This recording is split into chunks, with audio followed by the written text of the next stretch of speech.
Quite exciting times. We've got lots of stories, man. We do this every Monday, Wednesday, and Friday. And one of the stories that we got that we're just discussing off the air is that Lobola and how much it costs in different provinces. Yeah. Which is quite interesting, man. I hear some interesting facts also that we're going to share, you know. But anyways, how are you guys doing this Wednesday? Oh, good. It's actually quite a good week that we're having, but it's a bit chilly for me. It's a bit cold. I don't know what's going on, but this is not the cold front. No, it's not. It's not. It's still coming. It's coming. Best believe it's coming. I can tell you right now, it's coming. I'm judging everyone who says they this is the month they prefer. I mean, this is the season they prefer. There's always the last kick of a dying horse. Yeah. That cold front. Yeah. You're gonna feel it. You're gonna be like, yeah, this is the one, and then it just poof goes away. Yeah, no, it must come. That last one, we all remember. We remember it so bad that that's how bad it is. Ish. Like, we always know, like, okay, it's coming now. It's all right. Yeah. We're going to wait for it. But yeah, man, whatever it is, man, just do you, you know. And if you got to put the gloves on, it's okay. Yeah, no. It's okay. No, we will. Scarves, gloves, everything, you know. Speaking about doing you, there's this thing called, okay, first of all, there's a lot of challenges that are going out of hand on the internet. There's this challenge where people are standing on things. I love ladies it. are wearing heels. The Nicki Minaj challenge. How did you guys come up? Who came up with that challenge? It's Nicki Minaj. It's her. And then everyone was obviously like... She's putting people in danger. No, but she did it a long time ago. And everyone is recreating. They're recreating it. Yeah. So how did it come back? Like, I actually don't know how it came back. Insane. I think a few people just... There's a lady with a bottle, and then there's another lady who's literally... She's one foot is on a glass bottle. Yeah. And yeah, she's doing that pause that they're all doing. Yeah. And it's just insane. I saw someone on the washing Needs to line. have strong needs. There is people on the washing line, on poles, on staircases. It's on weights. Yeah. You know, those gym weights. I saw Christy Sarah. Yeah, but Sierra's one was cool though. I thought Sierra was cool. Yeah. That one was fire. Because I did see an old video of Nicki Minaj doing it, but she wasn't standing on anything. She was just like, you know. And but everybody were on the floor with her. Yes, on exactly. The high heel. Yes. And people just, of course, people are gonna. But people was like, you know, take it to the next level. Extra. No, it's crazy, man. Like, people, how much they do them. Speaking about that, there's something now called aura farming. Do you guys know it?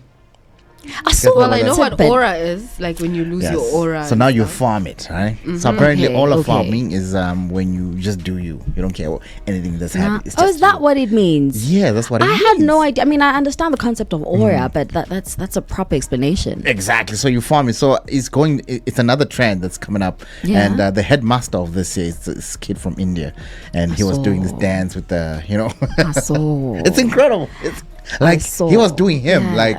That's what they explained it. So apparently aura farming is when you're just you don't, you know. What I love on TikTok is when the comment says, I could feel his aura from 3 scrolls away. Yes, exactly. Like before I got here 3 scrolls ago, I could feel your aura. Exactly, man. Because, you know, when I'm in this Bogart garments, I feel my aura is just on 100. Plus 10,000 aura. Yes. I can go for 10 seasons farming this one. I've farmed one.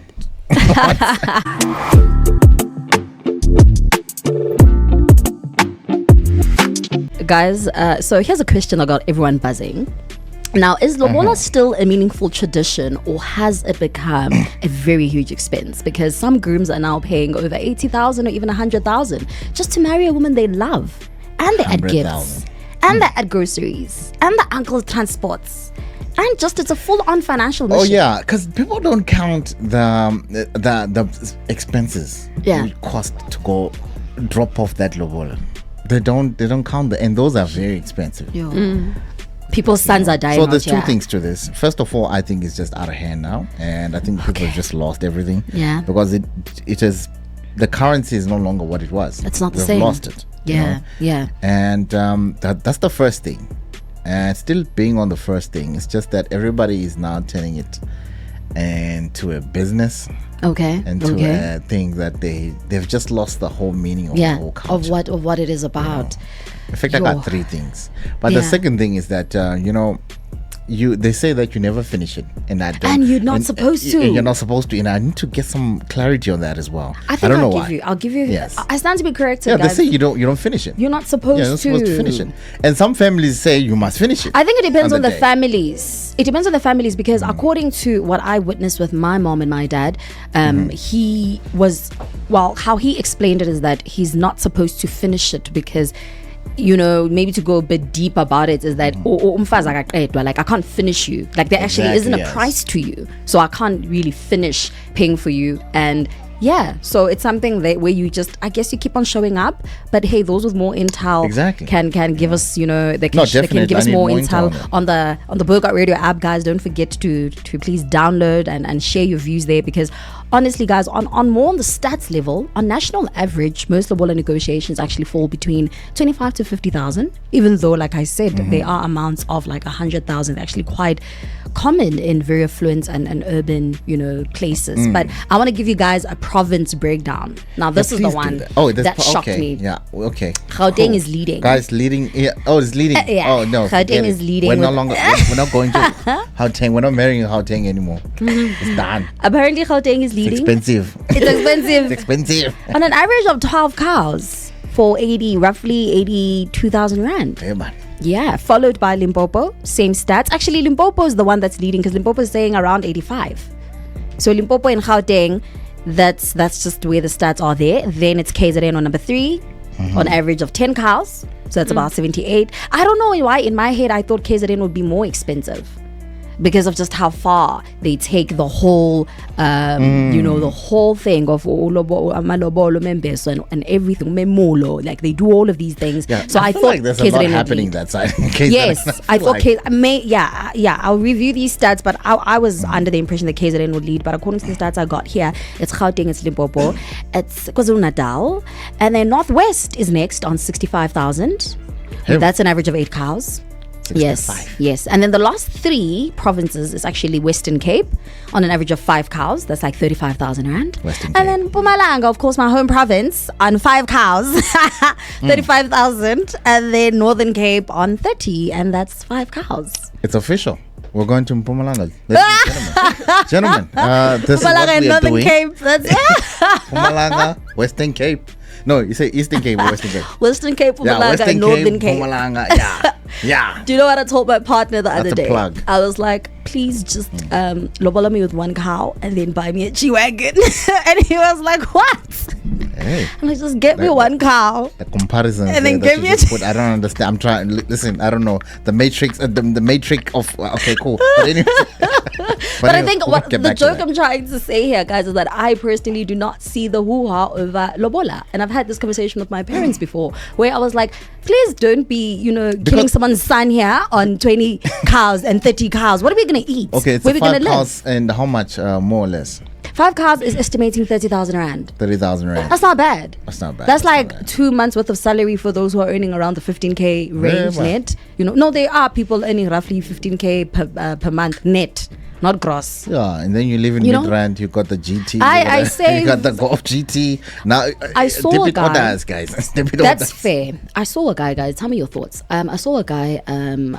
I'm not sure if he was on a podcast or it was just something I did see on Twitter. Unfortunately, I can't go into details where I saw it. I don't recall properly. But he was speaking about how he downgraded his life in order to be able to lobola the woman of his dreams. And he literally left that mid-rent apartment or whichever apartment it was that, and he went to share with a friend. Because on average, maybe he was spending a good 7k maybe on rent. Of course. And then he went to go share with a friend. He was able to practically downsize his life to try and make sure that this is something he's able to do. What are your guys' thoughts on that? Because people actually do take loans for lobola as well. So who are you? Who are you? From the woman they lobola. Fair. So which type of no, because they're trying to build a family, then? but that's gangster though. But they're trying to build a family. Yeah, guys, gentlemen, as Bogart men, I wonder where you guys fall into. Do you fall into the guys that go and lobola, take the money from the girlfriend, or are you the one who does the loan, or maybe when you're the one who would rather downsize your life? Okay, hopefully so not. Or just cash contant, pa. Yeah. No problem. You are loaded. Take it as disrespect. Like, so you think you are loaded. You're coming to take our daughter, but it's fine. You're loaded, so take her. It's fine. Yeah. But Okay. But I hear that obviously when you go, you're not supposed to go alone as well. You know, You're not. You get the uncles, everybody help Yes. you out, and you know you get all those things. Yeah, correct. But even me, I'm still cracking my head around it. I don't know I don't know how it happens. Yeah. But you know, it needs to be done, and It does. It has to be done in a very So, respectful manner, I believe. Because I mean, now, yeah. I feel that we just like you said in the beginning, we shouldn't lose the main reason as to why it's being done. You know, culturally, you know, it's not even a matter of it's not about the money. Money is important, yes, we know, but it's not about the money. Because they've lost it now. You're right. They've lost it now, and I feel like everybody's making it about the money. What if I don't have the money, guys? And that's a What valid if I've question. got the one cow and I need to do this? And, Maybe they'll feel like you're not ready then. And exactly. Yeah, it's giving They'll now down- you are actually not ready, and You're you not want to do the serious. right thing. You're not right? serious. Yes, because it is a thing. I feel You're like not serious. Nah. You know, Ish. which is a very big big concern actually. You know, because in some cultures, some Yeah. African cultures that I know, I don't Yes. know. Maybe sometimes if you don't have a certain number of cows, maybe you can't come. Yes. But whatever you have, you just go and Yes, like you said, it doesn't finish. it doesn't. And yeah, so you just go. At least you've started Yeah. the process, and Start the they process. say that you have to start a household. You have to Yes. start a household as a man, and you need to do it. Correct. But it's no longer that. Nah. It's no longer that. People want the cash. They don't even want the cows. And this anymore. has actually caused a decline because according to the University of KwaZulu-Natal, there's a study that has been found that the pricey lobola contributes to the declining marriage rates, with many couple delaying or foregoing marriage due to cost. And that's why there's just fat and set, and let's just combine our dual income household, live together and make it work for now, because now there's that because decline. there's a lot of fat and set. Like Because always lobola's said crazy. This fat and set is because of this lobola. Lobola's crazy. I've always said it. I swear to Is God. it? Like I always say that. That Yeah. was like a point that I was telling somebody, like, you know what? It's an everybody's doing economic fat and indicator set. now. Yeah. Yeah. So now you've got you guys your 10K apartment. Obviously, when you guys are both working, you're probably course. gonna want to live easy. Probably gonna get Nice. like 11K apartment. Yes. 3 beds. 3 whatever. bedrooms, something. You Yeah, know, yeah. you guys, then you probably even buy the house. Yeah. Because you'll be like, no, why should we go Lobola? Well, we can put this money over here. We can start to pay the mortgage, you know, and stuff like that. You guys are starting your life. Now there's this thing now. The Lobola, he gotta pay. Now, like it's something that you literally think, both of you. And then you'll be like, I can wait next year. Nah, but Now you've got all these things that you have to pay at the end of the month. It must be done though, because it does strengthen the family bond, and as a man, the sense of respect you get as well, and just following it through and making an honest woman out of that woman that you're with. It's important to make an honest woman out of her, and I feel like yes, we Which can. is Nah. very important. Nah. But you find that some families, the man has already gone and met the family already. But Of course, because now the family is like, you know what? Hey, it's getting too late now. okay. It's fine. It's just Just come. We want to know you. We want to see you. yeah, you're old enough now. It's It fine. is what it is. As long as there's somebody who's promising, you know, because they're getting to that point where I they hear say, you. as long as there's somebody who's promising, and so it's okay, we can come and introduce. But culturally, you're not even supposed to go there. Sure. You know. Sure. I feel like there's so many families that use the girl child as like a financial breakthrough. Of course. No, of course, yeah. Of course. Oh, for the That's a longest real time, thing. it has been a thing. It has been a thing, and a sad thing, but it has been a thing. Man, I don't know, guys. Where do we draw the line between love and pressure? Because these are two people that love each other, two families that have to come together and make it all work. And now, but there's this pressure of having to take out 80K lobola, then having Why to does do it the have to be gifting, 80,000, man? and having- Why can't it be 30,000 nah. or 15? It's fine. Like I said, No disrespect. I mean, no, not no everybody disrespect. can Hence afford this. I said that Mina But- lobola me with one cow and give me the cow I want, and we fine, chief. Don't give my parents 15 cows. They're fine. So does that mean? But it doesn't make sense, because some guys, they get married and they don't have like fancy jobs or anything. That's a or anything fact. like that. That's a How fact. does that work? You I know, want to know. I you know? I need to. funny how honestly I've seen How much are those guys paying? Because we know they ain't they got it make like it that. work. I feel like some people are really able to save where they can save and make it work with side hustles and things, and actually still be able to lobola the woman they love, even though it might not be with a very high amount. But you know, like you said, some parents are very happy that at least you showed up and your Yeah. intentions are well, you know, as opposed to the money aspect of it. Most of them, they're just happy that you got somebody. I'm telling you, there's a lot of, Yeah. of ladies out there that their parents are just happy. Like that they're with actually somebody. it's fine, the Yeah, fact it's that you fine. have someone you can bring one cow. But there are also families that do 100. And I mean, it's alleged that this man once paid 120,000 worth of fake Lobola notes. We don't know if it's true. It's probably false, as there's always false news out there. Hey, but that guy's gangster. But, right? You know, when I saw that, I don't know if it's true, but I don't think it's true. Yeah. I just say, I just thought of the other day, we were speaking about stereotype. When I saw that the Nigerian guy went and paid 120,000 of fake money. The boldness and the audacity. Just like, yeah. This is why you're getting banned. But anyways, you're getting banned in Dubai and other countries. Yeah.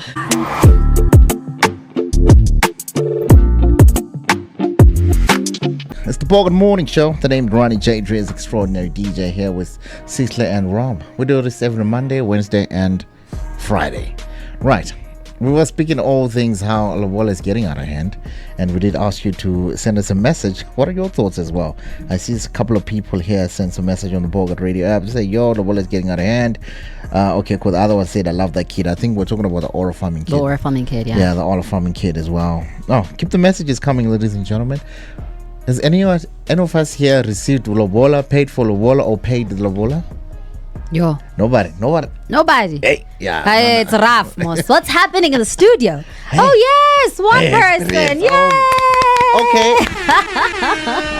Go, Bongi. Late celebrations, but yeah, we got to give you your flowers. We're going to give them to you. Okay, cool. At least, That's good. It's going to rub off on us as well. How much was it? Hi, don't reveal. Okay, fine. It was personal. I feel like it's personal, like but baptism. It's fine. Okay, cool. Okay, get baptized. All right, cool. I don't know. It's personal. Personally, if I pay 100K, I want the whole world to know. You want the whole world to know. No, I feel it goes to the chats that so it's some of these things are very sacred. So it's like it's like they lobbled me for 20,000. Well, you can say if you want to, but you just say no. The cows are there. They bought the cars. Wow, yeah, they bought the cars. At least moving in the right direction. Yeah, definitely.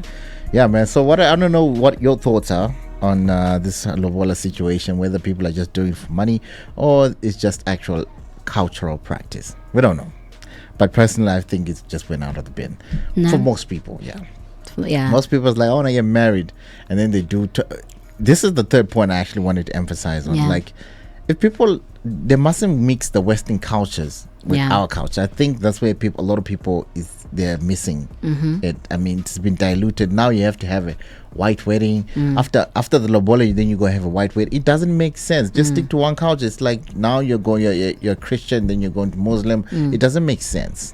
You know what I mean? Yeah. It's a bad analogy, but but it's kind of like that, because now the white wedding represents something else. That's their culture, and the Western is how they get married. So you feel like that's what makes it too expensive now, wanting to do the Western culture. Yes, also that, because now you're practicing two cultures at the same time. Yeah. I don't know what you guys feel about, but that's how I feel. There's been a change actually with that.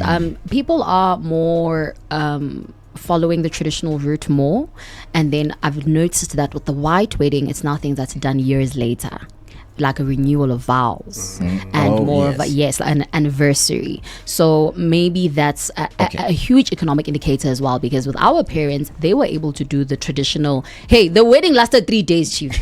That's what our parents did. Literally, it was a matter of you are attending a wedding from Friday, now something is happening Saturday, and then Sunday, and then it's like the whole weekend thing. And I felt like those were really great times where we really enjoyed the power of the rand and the value for money. But also, I think realistically, if you remember when our parents were getting married, Yeah. it was more so of a community involvement situation. It was not a matter of a couple situation. Yeah. Whereas the community would not get involved. One person would come with a cow.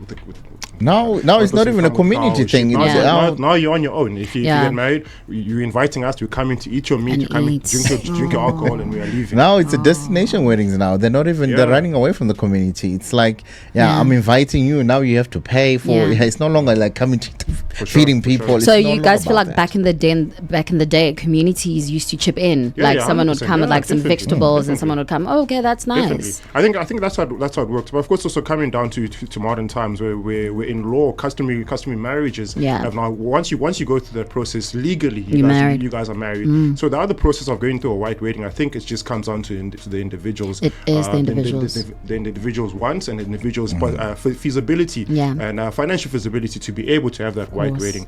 So I think like you say, Ronnie, it's a mixture of Western culture and African culture, and in that sense, when you do mix it, it's probably a case of you have more money or you have money to do that. But regularly, when people don't but now it's diluting the whole thing, because now like people, like some of us, the kids that are looking at this, they don't know why you're doing it. Yeah, true.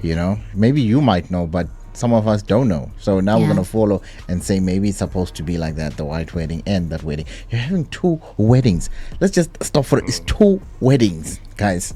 Like, it doesn't make any sense. I don't know if there's narrative that the white wedding makes it the official wedding. Maybe they say the white wedding is the official wedding. Because you'll find also culturally we all represent different cultures. So if a man's coming from a Muluba culture and the woman's coming from the Zulu culture, for instance, how you guys get married will not necessarily please the other side of the culture. So they always feel like, how do we actually unite these people? So the white wedding combines. It's like a unity. That's how I would see it. It's like a unity. That's how you see it. So for instance, if you Zulu, for instance, obviously I think you follow the man's culture in the marriage. Hold on. Correct me if I'm wrong. The whole Africa. I think so. The whole Africa pays Lobola, right? Yeah. And the Lobola is taking the woman from their family into your family, right? Yeah. So it's pretty clear. There's ways of doing that. There's ways that they give away their child, of course, and there's the way the other family receive the child. The process of giving and receiving is the same around all the cultures. Obviously, what you give and what you take is different, but the process of giving and receiving is the same amongst cultures. And obviously, so I don't know why the white wedding has to be like the center of everything. Okay, I'm not fighting it. I'm just saying. White wedding. You had a white wedding. Oh, okay. You know what I feel, guys? Bong is the OG.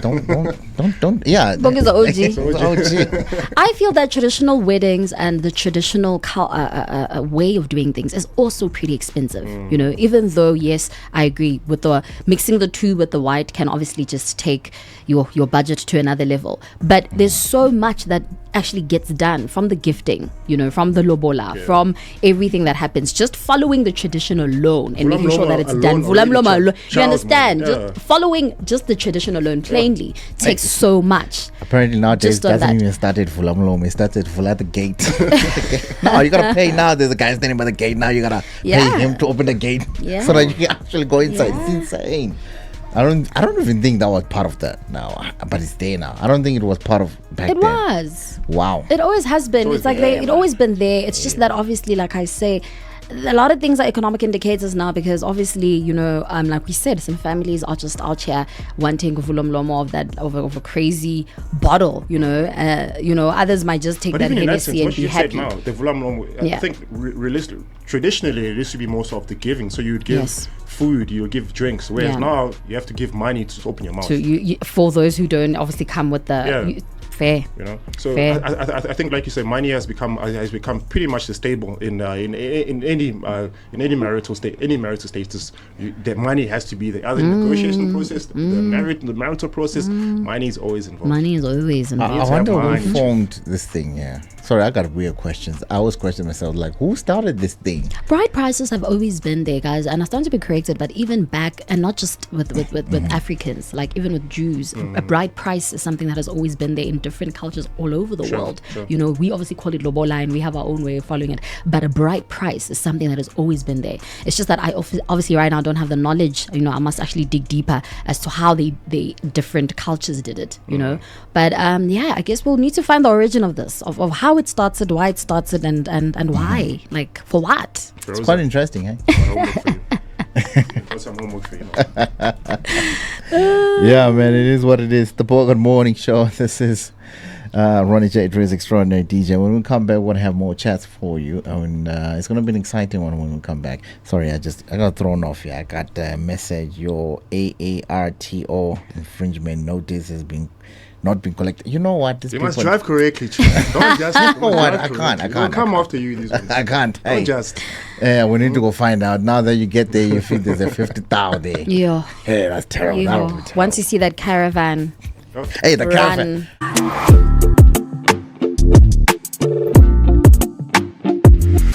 This is Bogart Man Radio. This is the morning show. Peace. of heaven on Blue Lagoon. You definitely need to go there. By the way, guys, we are going there. In Yay! September, by the way, so we're gonna be having we're gonna be broadcasting all the way from there. I think sometime into September. I can't exactly pinpoint the point when. And also, we're gonna be giving away just a weekend stay for a couple for the in the future. So people can definitely tune in just to hear when we're gonna give away this whole situation here. All right, cool. Let's get back to our nice conversations that we've been having earlier on. What we got? We have, so the PA leader, Gayton McKenzie, has suspended his deputy, Kunene, from the party. Oh, hell, Gayton. I trust Gayton. I trust him to do the right thing. But he's saying that he believes in Kenny. He's saying that he believes whatever Kenny says he believes. Is it? Because this is pending an investigation into his presence at a Santon home of a businessman, KT. Is a suspect in the murder of DJ Sumbody. This is very concerning. You know what I find the issue is probably not of recent, but in yesteryears, we'll dive back probably to the Jeffrey Epstein case, where there's this narrative or this mentality where other politicians or celebrities tend to associate themselves with each other because of that limelight that is put on them. So you find, for instance, the politicians, they always tend to get involved either in clubs or attending clubs, always involved in other stuff that is outside of the politics. And of course, when you're involved in that, it comes with other repercussions because you have to deal with the stuff that comes with those in the nightlife. And I'll take it as far as sports is concerned as well. A lot of sporting athletes have gotten involved with politicians, with gangsters, people outside their own vicinity. So you take back in the days of Mark Boucher. I'm not sure if you guys remember Mark Boucher or Mark Batchelor. Right? Yeah, I do. Mark Batchelor. He was assassinated on the road while he was driving home because he was. And remember, he was a footballer. He had no association, but we didn't know what he did in the back end. And so much so he was assassinated on the road. And then we eventually found out he was involved with the mafia, with drug laws and whatnot. Then we realized, actually, this is what's going on. And then you take it back to recent times, possibly more recent times in Senzo Miwa as well, where it just shows the involvement of wherever you are in your spectrum or in your industry. All of these industries seem to be intertwined.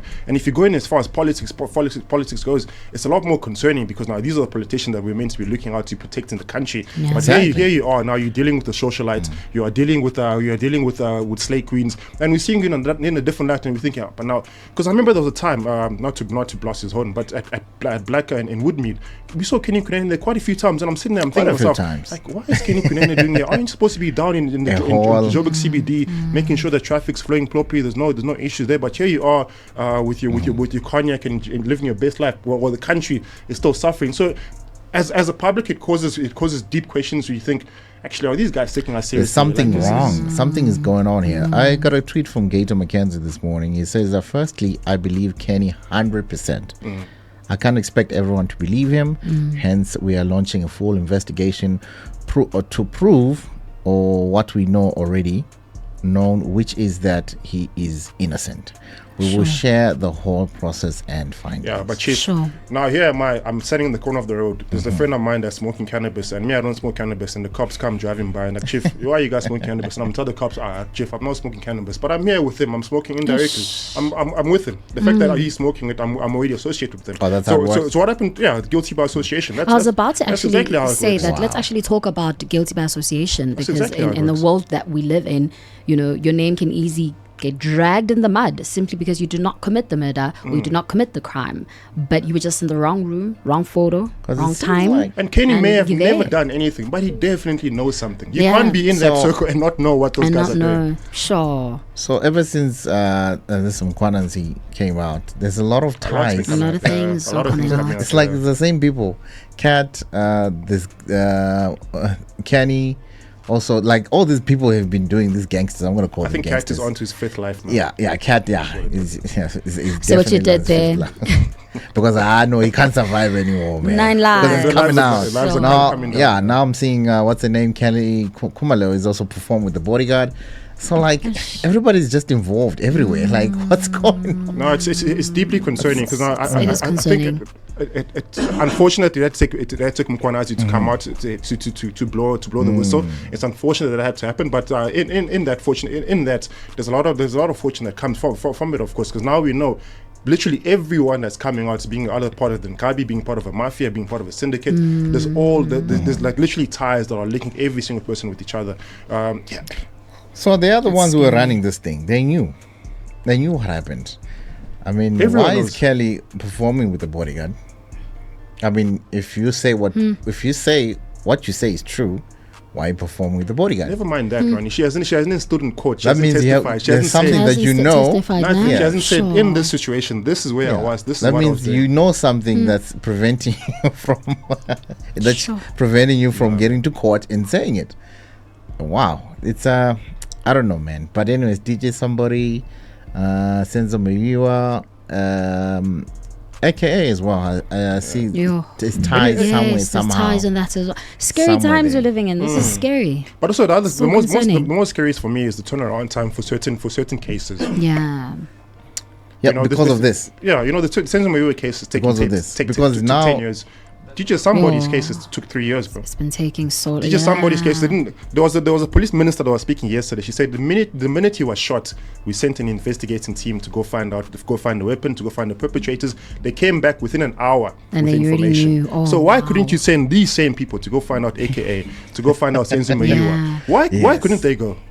Why? Why are we picking cases and saying, okay, sharp, this case has political connections, let's put this on the wayside, let's try to derail it or delay it for a good amount of time, Yeah. so everybody forgets about it. But now this case, just so they know that we are doing something, let's go and investigate this. And it's a big concern because now we're picking cases and you think, actually this case is implicated Ivan Kosa, this case implicates Kenny Kunene, let's not investigate it because it will have detrimental results Yes. to the Or political let's play with the connections. evidence. Yeah. Play with the evidence. The Play Senzo with the Mayiwa case. evidence. Let's look back there, for instance. The photographer, he took the pictures when he was there at the first scene. He had to go back again when evidence was moved around, and he took the second picture. So right now he's testifying in court, and they're asking him, Chief, why did you go to this crime scene twice? Because your job is to go there once, come back and send us original pictures. That's it. But you've sent us two different pictures from the crime scene, and none of them match. What's going on?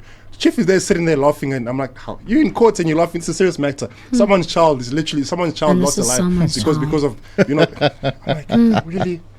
They are insane. They're insane. That's why they have to be removed from the office so that they don't tamper with the evidence. Yeah. And I think the president did a very good call to suspend the other police minister and put somebody else, and because everybody's going to be afraid now. The people who know, even the subordinates, they're going to be afraid to say, look, I just want my job. That's true. I can't do this. the right For thing. my livelihood. Because they know you can disappear. Literally, they know.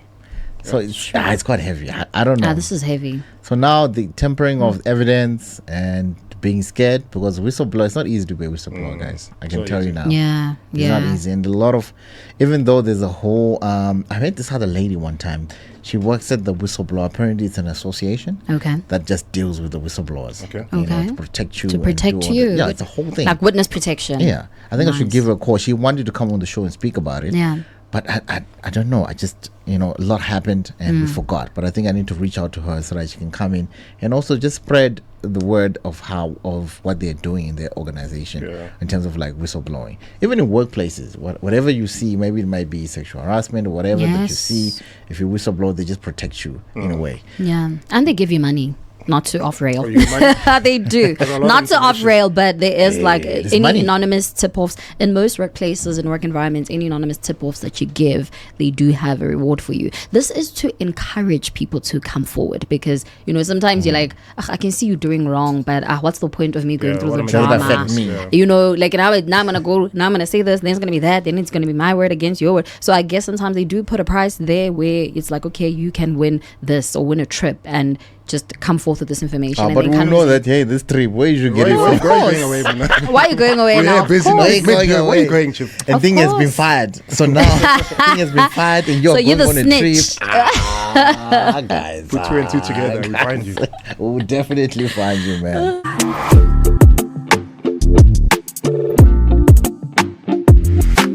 Early on, we were talking about Lobola pricing and just the whole thing about it and how people don't want to pay Lobola anymore. It's not like they don't want to. They're I was about to say. reluctant. If you don't Reluctant. Hey, I was about to say. You don't want to. You won't get her. Reluctant is the right word. But man. So we were talking about the factors around that as well. And we were We didn't come to a conclusion though, because like it was saying white weddings are also polluting the culture of Lobola and everything else, and it's just a whole confusion and a whole mess. But some people know what they're doing. Some people, there's a lot of people who know what they're doing actually, but a lot don't know as well. Of course, that's true. You know, like myself, I end up questioning myself. So why do I have to go pay this Lobola? You know, and because you want her, and you love her. You know, and now look at the expenses. Now I'm like, but babe, we can go buy a house over there. Exactly. you know. Oh, like we can buy an extra car for you to go to work or something. I understand the logic. You know, I get the logic, and some gents would literally be like, let's just go sign. You know, I've heard those jets around where it's just 175 rand to sign. It's 175 for real? I thought it was 75. I thought it was lower than that. Is it lower than that? Okay, guys. Hey, Home Affairs. They want isn't it 175? I don't know. But we know it's less than 200 rand. Feroz, that we know. It's 75. 175. 175. You see, so we've had gents make such jokes. Let's just go sign. It's cheaper. But I just feel like, man, for the woman you love, you know, go to the parents. Go to the parents. Maybe the gent doesn't have, guys. Go to the. You'll save. Okay. Ronnie, you can't get married if you don't have. You can't. It means that then don't plan around marriage. Yeah, that's not your portion. Because it is a very expensive thing to do. So if they say let's go sign, we'll give you the G-Wagon. Would you? Yeah, well. Okay. I've made it very clear. I've made it very clear that I personally feel like, I think it's also conversations I've had with my parents. Like, my parents are so chilled, and my dad, I remember my dad once sent me such a long paragraph. Yeah, man. Like, why aren't you married? Not even. When are you getting married? If it were up to him, I wouldn't be married. Like, if it were up to him, not that I am, but if it were up to him, I would literally just stay under his wing forever. Like, he is so worried with everything that's just happening in this relationship things, you know. Some women are going through the most. And my dad, guys, our parents are always on TikTok and they're always on YouTube and they're seeing weird things and then they forward them to us, and TikTok will feed you. So every time my dad will be sending me these things and he's like, please be careful, you know, I love you, don't do this, make sure you're fine, don't rush into anything. And I'm just like, Dad, thank you for being such a pleasant dad. I'm okay, you know. So he's made it very clear that my daughter, like, don't worry. At the end of the day, it's about family, you know, just gathering with family and just introducing the people. It really is. Two families, you know, it really is. Which boils down to, you know, feeding the people at the wedding, and also, you know, just, you know, because all those expenses also come in, you know. That is so expensive, guys. Now, if you have a wedding without alcohol, it's a problem. Oh no, that's a problem. Who wants to go to a wedding without alcohol? What wedding is that? Even Jesus turned water into wine at a wedding. It was his first miracle. What kind of wedding is that? What kind of wedding? No. How much is it to cook mskombot? Mskombot, yeah. But not everyone's going to drink that, but I don't think it's that expensive. You see, that's where the problem is. Yeah, everyone's going to drink. Not everyone's going to drink mskombot. The problem is you're going to have a Ronnie J. Driz coming through. You know what I'm saying? Where the VSOP? What XO? You know, not the VS. Where's the XO at? Because the XO is a celebration. You know what I'm saying? Celebrating that we need the XO. So now I'm demanding this, and I'm on the women's side. Is it supposed to be an open bar as well, right? 100%. Oh my goodness. Hey, man, it's an open bar. The fact that so you can't swipe that Corona, and you can't swipe this. Guys, you guys are going to swipe at my wedding. No ways. Imagine, at your wedding, I'm swiping with the suits. Yes, you guys are going to be swiping, but I'll make sure that the prices are like maybe like 40 rand or something, guys. No way. The fact that you're raising chats about open bar, you have a problem. But that's the thing, guys. It is an open bar, actually. Yeah. It's very much open bar. So people are going to be like constantly wanting to drink, and it's on you. No wonder people are spending over 200,000 on weddings. I'm being for real. You have that one uncle that comes with the gold shirts and random formal pants. Not even wearing a suit. He's just there for one mission. Just to drink. This day there's also aunties. Ceremonies. This day there's also aunties as well. Yeah, that's true. It's not just uncles now. It's aunties. It's everyone. You know, but hey, man, they're getting out of hand. Alcohol is a disturbance, guys. Yeah. Sometimes that's why we even limit people. Some of my family gatherings that I go to, we know that this one. Then they're like, guys, no alcohol. Let's limit it. We limit it purposefully. Especially if the wedding is a far destination, you limit the intake. Of course, in this conversation, I want to ask you guys a question with regards to alcohol and the advertising that alcohol companies have gone through through the times. The kind of impacts the alcohol advertising has had within our communities. Be it when I say community, I'm focusing more so on the rural areas, the rural communities where situations where employment situations are not on par as it would be in your suburban communities or your suburban areas. How prevalent have marketers, have brands have made alcohol advertising in such communities? Because if you take it to extent to back in apartheid times where land segregation was introduced, well, of course, it was a big thing. Where certain people, certain races were removed to certain parts of the country just so they could be separated with the rest of the country. And in these parts where the black people were sent through, so I took the likes of Sasolburg, for instance.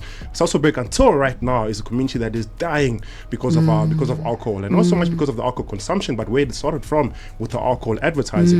Remember during apartheid, you have the hot man, you have the uncles that wake up, they'll be going to work. As they're going to work, they look up and they see a billboard. The billboard's advertising Zamalek. Now you think to yourself, yo, why is there no energy there but there's Zamalek? That means whenever I'm thirsty, the first thing I need to go to is get myself a bottle of Zamalek.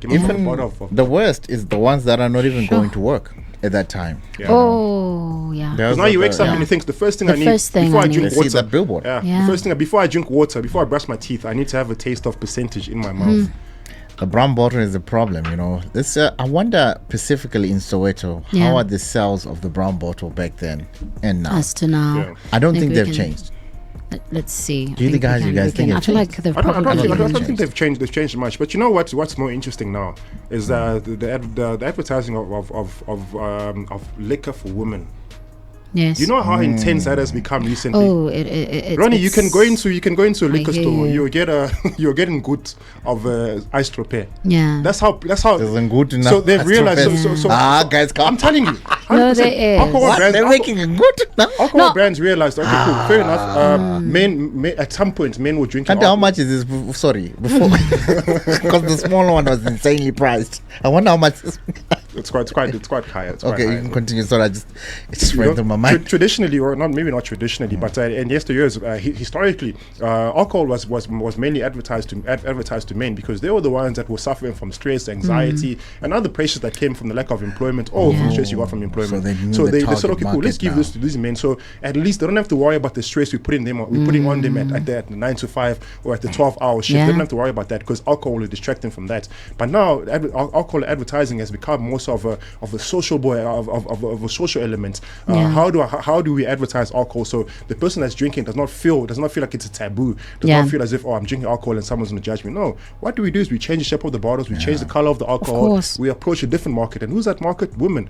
Women have started drinking alcohol to a level of next level. I remember you guys laughed at me and I was like, the line at any alcohol store, the women are there. It's filled with women. Next level. Yeah. Remember when the mimosas came out? What is I don't even think there's more women. I think women have caught up. For sure. I don't think it's now a matter of now women are drinking more than men because I feel like, okay, listen. No, you're not listening to me. The line at Tops. Just go there. Go to Midrand. Yeah, I've seen those lines. There's more women in that line. No. Like even gents are saying, we want to pick up some. You don't go to Clicks anymore. You go to the bottle store. That cannot be accurate. Pick up. I'm telling you. No. I had this not the one I go to. Tops, the line at Tops there.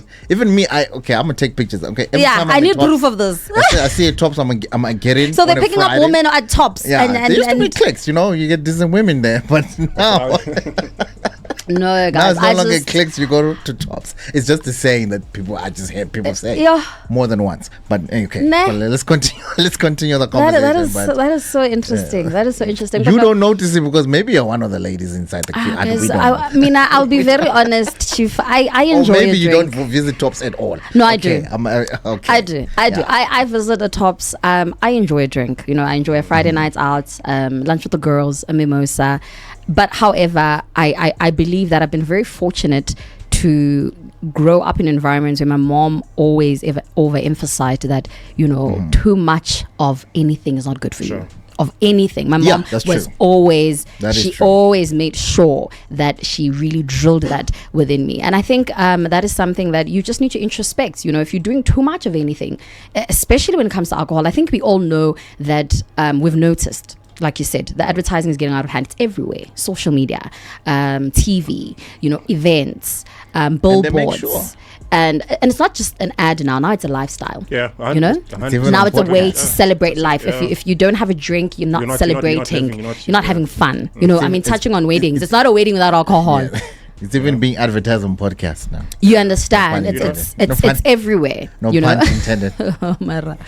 You know, it's everywhere. So I feel like in communities, there are certain communities where this kind of messaging is definitely hitting hard. Yeah. Where there can be more violence. Now it's more risky drinking. Now even the kids that are much younger are, you know, obviously now also consuming, starting at the early ages of 12 or 11, you know. So I definitely do feel that, you know, it's not a shame to drink, you know, but just do it responsibly. Yeah. And That is true. not to defend, you know, alcohol companies in any way, but they do say that drink responsibly. They do state the age. It's just so unfortunate that the society we're in will not regulate none of this. For me, unfortunately, for me, that's just a process. It's It is. It's a process in marketing, but they've gone so stringent in it where you can see, okay, this alcohol brand is targeted for this racial group. Yeah. They've made it so blatant that you know, okay, cool. If they're advertising Bruce Fruits, you know that it's for women. The African ladies are going to drink. You know, it's women are going to drink it. Yes. But which type of women are drinking? So you won't find a Caucasian woman sitting out in the corner but they drink Black Label and Savannas and Coronas though. But you won't see it. I live in a certain neighborhood. No, but you will. In open. No, not open as in obviously, you know, on the road, there you see now Caucasian women holding ungutu. That's a different setting. But I went to a lot of Sokis back in my high school, and I went to a lot of events where there was speaking of race, the racial difference was huge. And I saw white women with beers in their hands all the time. For us, it was taboo to drink a beer. We would rather have a cocktail. Yeah, you understand? Because right. we... He was raised right. I'm just saying.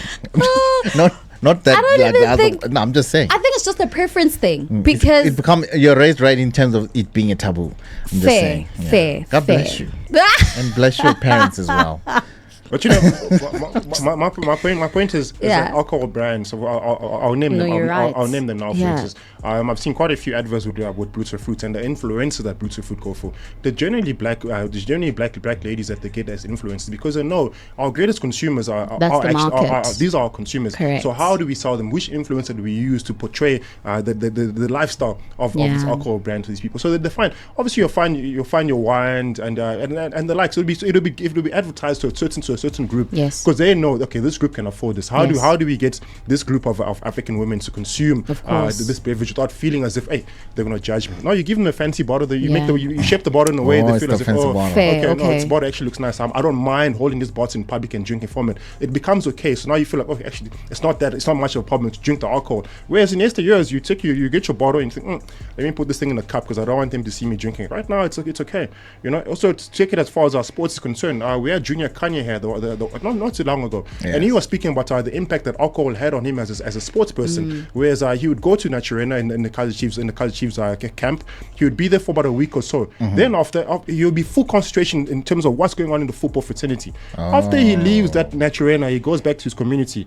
He sees the hot man there, he sees the uncle having a brown bottle, and he thinks, yo, what would I do to have a sip of that brown bottle? So now everything else that you've done for the whole week in your preparation for as a professional footballer has gone out the way, because now you decide, hey, let me take a sip of this Amalek. And when you take a sip of it, you get caught in that conversation.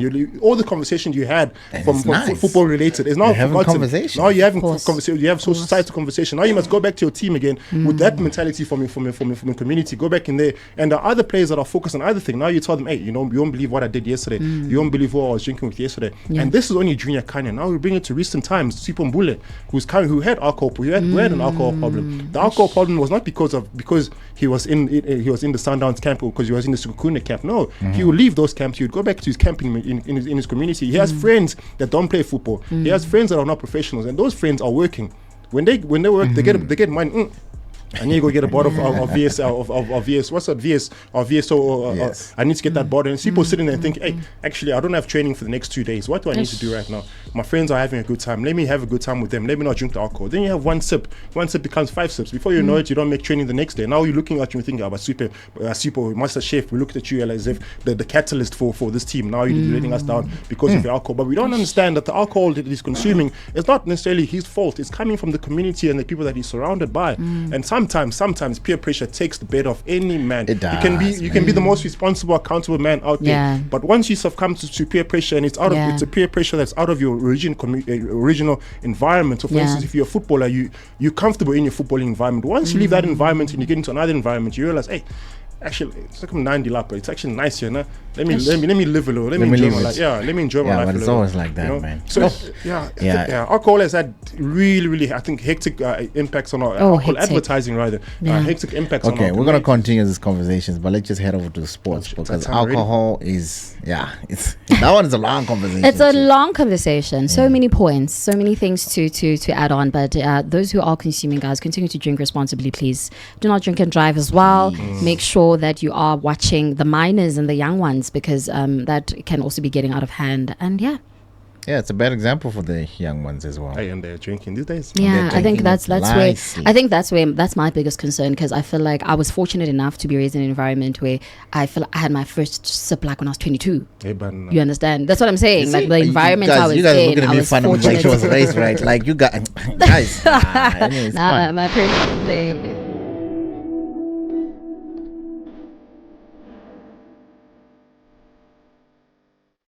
Top of the morning from the sports desk. Let's take a quick look at our sporting headlines for this morning. We saw some unfortunate results that came in yesterday, last night rather, as far as the Women African Cup of Nations concerned, where of course Rashidat converted a first half penalty to give Nigeria the lead. Of course, Nigeria were competing against Banyana in the first semi-final that took place around 7 p.m. yesterday. Linda, of course, equalized for South Africa from the penalty spot. Also, just about an hour after the game. But of course, heading over to the last few minutes, crunch time, where concentration time was of utmost importance.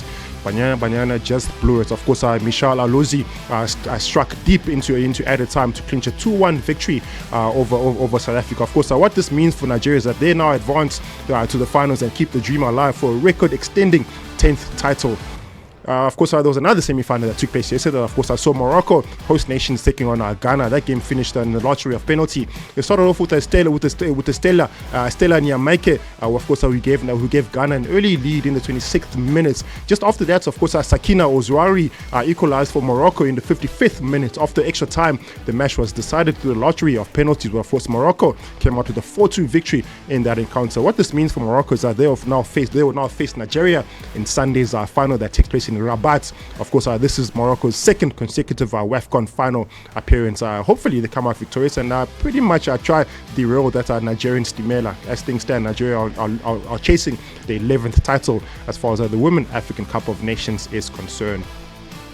And then a big deep dive in terms of the world of rugby. The Springboks are currently enjoying a brief break before heading into the very serious business of preparing for the Rugby Championship, which of course kicks off on the 16th of August. After 3 convincing wins over Italy and Georgia to start off the test season, the Springboks are set to at least have 10 more fixtures to look forward to throughout the course of the year. However, it's also wild to know that SA Rugby will be looking to add just one more fixture onto the list, and that's Coach Rassie Erasmus has made it quite clear that he wants one more game for the Boks before they wrap up the year. According to the rugbymag.co.za, that fixture will of course be against Japan. That will take place in Brighton on the 1st of November. This will be way after the Rugby Championship has been wrapped up. Just to give you a quick reminder as far as the Springbok schedule is concerned, on the 16th of August there's a crunch game against Australia in the Rugby Championship. That game kicks off at Ellis Park Stadium in Joburg with the 5 p.m. kickoff. On the 23rd of August, South Africa then take on Australia out in Cape Town at the DHL Stadium. And then on the 6th of September, it's back to our old fours as we take on the Haka boys of New Zealand. Of course, on the 6th of September, that's going to be an interesting encounter. This is of course an outgoing tour where South Africa will be out in Auckland, and of course on the 13th of September, South Africa plays New Zealand again out in Wellington before making their way back in South Africa to play Argentina, and then making their way out again on the 4th of October to play Argentina out in London. So it's going to be quite a hectic week, quite a hectic schedule for the Springboks and Rassie Erasmus. But as things stand, as they've started, it's sort of on a good note. So we're hoping that they finish off on a higher note and maintain that number 1 position as far as our world rugby ranking is concerned. And then onto some local football news. Of course, our Kaizer Chiefs will now have a new look about them during the course of the season. They'll have a new look. The new look, of course, includes, of course, with the departure of previous captain Yusuf Malt, who of course has left that position vacant. Things are now shifted over to Ignacio Miguel to take over captaincy at Kaizer Chiefs. There's quite a few departures that have come out from Naturen. Of course, Arangas Chivaviro has left the squad. Sabelo Khadebe, Njabulo Blom, Edmilson Dove, Dutuzin Ngasane, as well as Edson Castillo have all been confirmed as departures from Naturena. Chiefs, of course, have utilized, as mentioned, Ignacio Miguel as the skipper during the course of the season, and it's already quite confirmed that they will have him taking over as main captain for the squad. I came across an interesting tweet about Kaizer Chiefs during the course of the week while doing this research. Of course, some people are coming out and saying Kaizer Chiefs are buying players from Timu. Not my team, guys. Why you say? What do you mean? They say the players are not arriving on time. Other clubs are buying players. The players are arriving immediately. Kaizer Chiefs, we must check the cards. We must clear the card first. There's a long process. I'm like, guys, leave my team alone. Leave Chiefs alone. Kaizer Chiefs. So they're buying players from the team. I'm like, really? Kabanga. Really? No, man. No, they must leave our team alone. Kosi for life. Never mind. How? Never mind this. Never mind the haters. Doesn't help now, Chief. We'll receive the hate. Nonetheless, that's pretty much my story for this morning. Back again between 9 and 11 a.m. on a Friday morning. Until then, I've said. Guys, I wasn't here on Monday just to celebrate the victory of the Springboks, but I loved the game, man. I loved how they played. Did you love the new game? It seems like they were playing a little bit different. Yeah, very, very different. Rassie Rasmus he's taking a different approach to rugby. But it works. I was a bit skeptic. I was like, but this guy's it works. What's going on? A lot of people were skeptical. Yeah, but anyways, we need to face them with because I wasn't sure, because Georgia, to be honest with you, Georgia is not a team that I know very well. Yeah, I wouldn't lie, but so I was a bit skeptical. Like, are they gonna? I don't know. You know what I'm saying? But it seems like they proved themselves. Most of these games are warm-up games. The big games are. That's what I'm saying. This new play that they have, I want to see if they can face. Because here they were playing some risks, especially with the conversions there. I don't trust that guy. Like, why would they give the ball to that guy? Just. Like Holland is there, just give him the ball. We're in a process of trial and error. There's a lot of error. Hey, Chief, there's plan, there's time. But I hear you. I think things. The experienced players are there. Use the ones that are. Yeah, you know what I mean. He's there. Just give him the ball. Give this man the ball. I hear you.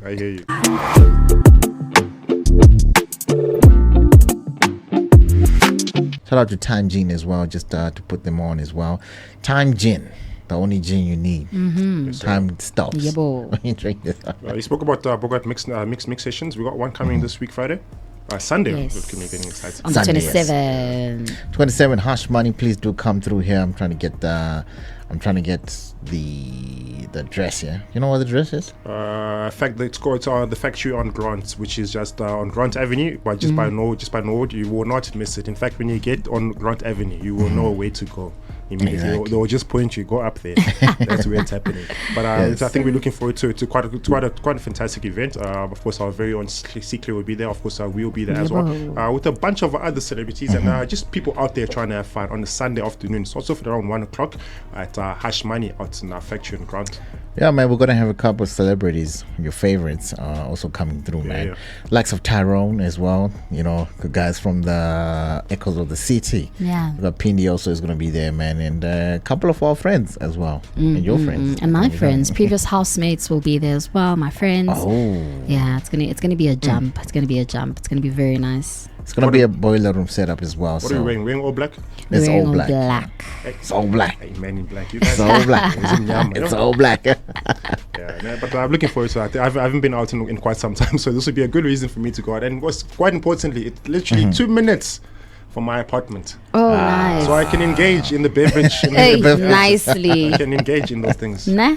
You're crazy, man. Speaking about these beverages, we're talking about how it affects the target markets, and also how it kills the dreams, in terms of athletes and soccer players, just the pressure that it gives as well. We didn't touch on how it affects also GBV. I think it really that's probably the biggest concern for us. It's got the biggest impact there, man. It does have the biggest impact there. Because now here they are saying drink responsibly, but they don't follow up on the responsible drinking. I mean, fair enough. It's like cigarette companies. I remember when they banned cigarette companies, cigarette companies were forced to put on the boxes that cigarette smoking kills. They were forced to do that, although they didn't want to do it, although they didn't want to encourage that. But I think it goes as far as alcohol alcohol companies as well. Alcohol brands need to take responsibility for them saying drink responsibly. They need to tell us what responsible drinking is, because the reactions for responsible drinking is not how they're advertising it. So are they just saying it for the sake of, we're saying it because we don't want to be in trouble, or we're saying it because we actually care about the responsible drinking? I was going to say exactly that. They don't care.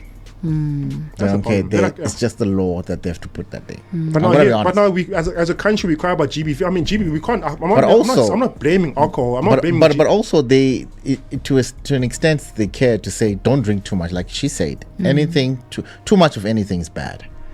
But obviously, we are overdoing it with alcohol. We are so overdoing it with alcohol. So when you say too much of anything, also, I'm not that I'm defending these alcohol companies. Yeah. What do they do to also make sure to ensure that responsibility on you? You see, so it's a push and pull. It is a push and pull. Hey man, decrease the percentage. You feel that will work? Yeah. Because I feel like what has been done to try and, I don't want to say taxes, but they've added a few taxes on cigarettes and alcohol to try and make it. You understand, sin tax to try and make it difficult to acquire, I guess. But clearly, it's not that difficult because there's still, it's still quite acquirable as expensive as it is. I just need to park 20 cars. I get R1 from each car. I can go buy and go to in the easy. Just 20 cars. Also, that's how those guys do it. But I just need 20 cars. It's okay. 20 cars, hey? Yeah. 20 cars 10 cars with 2 rand. Less than 10 minutes, you got 20 cars. And you go buy the first thing you do, you go buy and good. So it is 22 rand. It is. Yeah. Even I think it's even lower when you got the empty. Man, it's 2 rand. So it's 20 rand. Oh, is it? Actually, that's my thing. Maybe I might play devil's advocate as per usual, but probably I try to decrease the percentage in the beverages. I think right now maybe people need to start drinking for taste and not for percentage. Yeah. Because right now alcohol is consumed for percentage. You'll have somebody that would down a whole bottle and like, Chief, are you normal? Are you okay? Like where are you rushing to? What level of intoxication are you running after, or what problems are you running after? And that's the issue. So it's not so much the intoxication, it's the problems that we want to avoid while we're intoxicated. I was about to say that it's I hear the chats and I stand for it, but we can't obviously necessarily blame, because crazy how one of the craziest thing that actually causes a lot of health issues is not even alcohol, guys, it's sugar. Sure. Not to deviate from what alcohol can do, but what I'm trying to say is that indulging in anything too much will really mess you up, and obviously when it comes to alcohol, we see the repercussions. Almost everyone has a story or a family member or someone they know or a friend where alcohol is completely just practically just destroy their lives. It's insane, sad. man. I was watching, I don't know if you guys have come across that Shameless on Netflix. Shameless. I was watching them. Ronnie.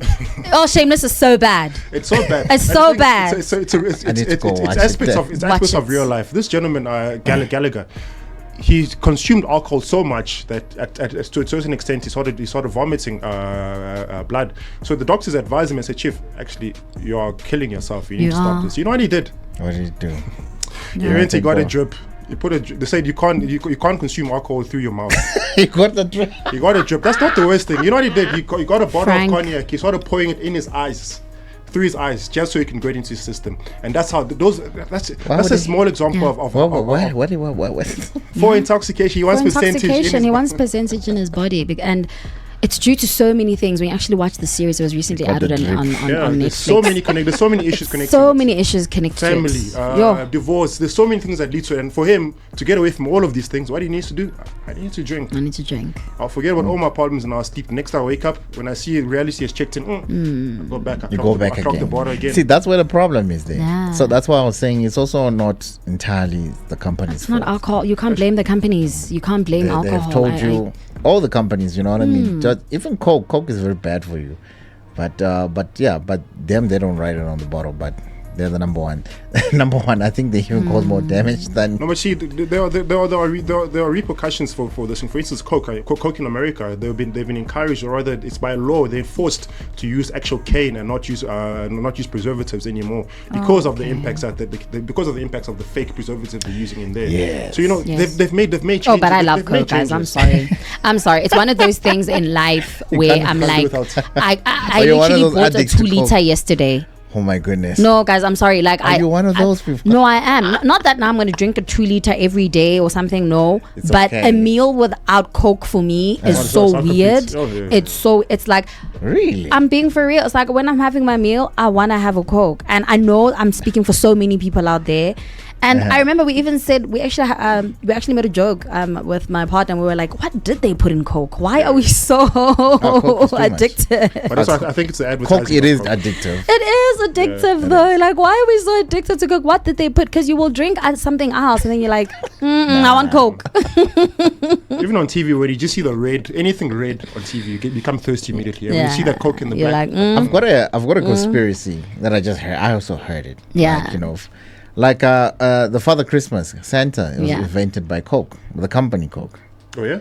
Yeah, so that they could sell Coke in winter. Oh. Yeah, that's literally one. Yeah, because they couldn't sell Coke because Coke was advertised as a summer thing, as a cold drink. So sales were low in winter. I do remember seeing images of Father Christmas holding Coke bottles. No, exactly. Ever since, how do you think Father Christmas got into your head? Because of Coke. Because that's when they advertised it. Yeah. The only time. So Christmas, Santa, Coke. you naughty boy. Yeah, Christmas Coke. They literally invented that guy. And they've got another one for the other guys as well. All the religions.